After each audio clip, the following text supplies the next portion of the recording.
এক ঝলকে 50 নিবেদন করছে পারুল প্রকাশনী। পাতা উল্টালেই সোনার খনি, পারুল প্রকাশনী। সেরা রেজাল্ট চাইলে তোমায় পড়তে হবেই জানি, পারুল প্রকাশনী। সেরা রেজাল্টের একমাত্র ঠিকানা পারুল প্রকাশনী। ত্রিপুরার প্রদেশ কংগ্রেসের সভাপতি এনআরসি নিয়ে সুপ্রিম কোর্টে মামলা করেছেন। এখন কেন তিনি এনআরসি নিয়ে কথা বলেন না? এনআরসি বলে জাতি দাঙ্গা লাগানোর চেষ্টায় ছিলেন তিনি। তবে তার এই উদ্দেশ্য কখনোই সার্থক রূপ পাবে না মানুষ সচেতন। পূর্ব ত্রিপুরা আসনে বিজেপির প্রার্থীর সমর্থনে মনুঘাটে এক জনসভায় এ কথাই বললেন মুখ্যমন্ত্রী বিপ্লব কুমার দেব। আইজিএম হাসপাতালে ডাক্তার নিগ্রহে অভিযুক্তদের বিরুদ্ধে রাজ্য সরকারের করা আবেদনের ভিত্তিতে হাইকোর্ট জামিন নামঞ্জুর করল শুক্রবার। এদিন গভীর রাতে হাইকোর্ট এই ঐতিহাসিক রায় দেয়। রাজ্যের আইনমন্ত্রী রতনলাল নাথ সাংবাদিক বৈঠক করে কথা জানান। পশ্চিম ত্রিপুরা আসনে পুনরায় ভোট গ্রহণের দাবি জানাবে কংগ্রেস। পাশাপাশি মুখ্য নির্বাচনী আধিকারিকের বরখাস্তেরও দাবি জানাবে দল। শনিবার রাজপ্রাসাদে সাংবাদিক বৈঠক করে কথা জানান প্রদেশ কংগ্রেসের সভাপতি প্রদ্যুৎ কিশোর দেববর্মন। টাকাটাই মুখ্য, টাকার সামনে সবকিছুই মূল্যহীন। টাকার খেলাতেই মত্ত প্রদেশ কংগ্রেসের নেতারা। প্রতিবারই বিশাল অঙ্কের বিনিময়ে স্বইচ্ছায় ত্রিপুরায় হেরে যেত কংগ্রেস। তাই এত বছর ত্রিপুরা কমিউনিস্ট মুক্ত হতে পারেনি। শনিবার খোয়াই জেলার মোহরমুক্ত মঞ্চে বিজেপির এক জনসভায় এই কথাগুলি বললেন বিজেপির রাজ্য প্রভারী সুনীল দেওধর। চৈত্রের পসরা সাজিয়ে কল্যাণপুর বাজারের ব্যবসায়ীরা, কিন্তু বাজার মন্দা, তেমন বিক্রি বার্তা নেই, ব্যবসায়ীদের কপালে হাত। বিগত ৩৫ বছরে এমন চিত্র এবারে প্রথম দেখা গেল কল্যাণপুরে। জাতি উপজাতি অংশের মানুষেরা প্রতিদিন বাজারে এলেও মানুষের কাছে রয়েছে অর্থের অভাব। অনেক ক্রেতার অভিমত, টাকায় নেই, জিনিস ক্রয় করব কি করে। দুজন একই পরিবারের সদস্য, অথচ রাজনীতিতে দুই বিপরীত মেরুতে অবস্থান করছেন দুজনই।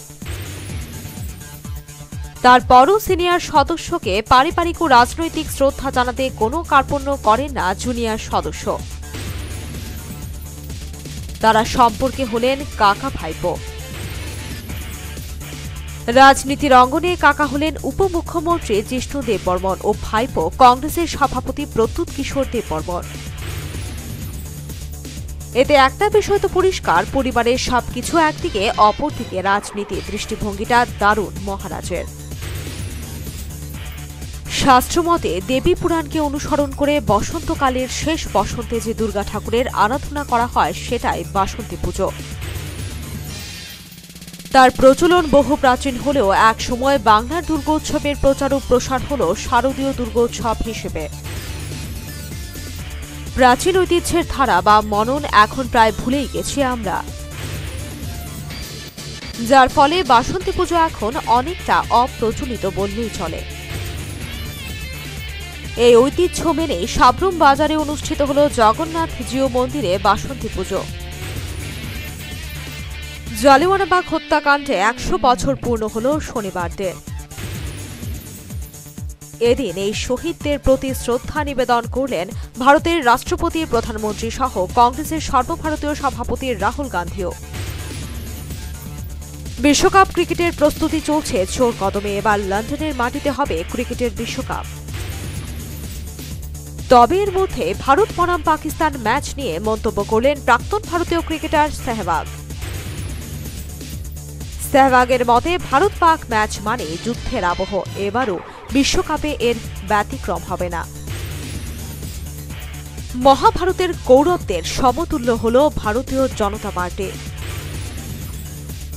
প্রধানমন্ত্রী নরেন্দ্র মোদী হলেন দুর্যোধন আর অমিত শাহ হলেন দুঃশাসন। বর্তমানের দুর্যোধন ও দুঃশাসনের হাত থেকে ভারতবর্ষকে রক্ষা করতে হবে। বক্তা রাজ্যের পূর্ব আসনের সিপিআইএমের প্রার্থী জিতেন্দ্র চৌধুরী।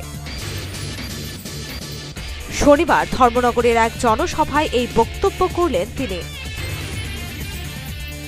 স্বস্তির নিঃশ্বাস ফেলল রাজ্যবাসী। চিকিৎসকরা প্রত্যাহার করলেন তাদের আন্দোলন কর্মসূচি। তারা ধন্যবাদ জানালেন রাজ্যের মুখ্যমন্ত্রী ও স্বাস্থ্যমন্ত্রীকে।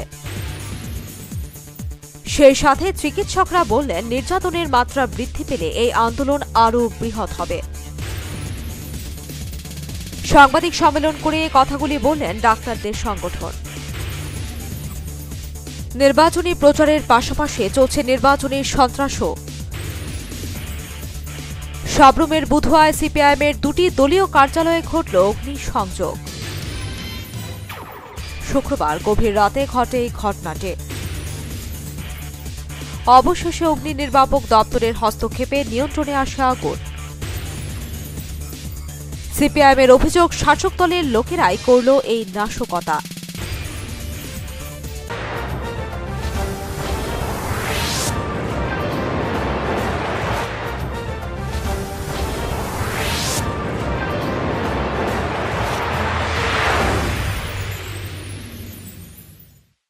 এক ঝলকে 50 নিবেদন করছে পারুল প্রকাশনী।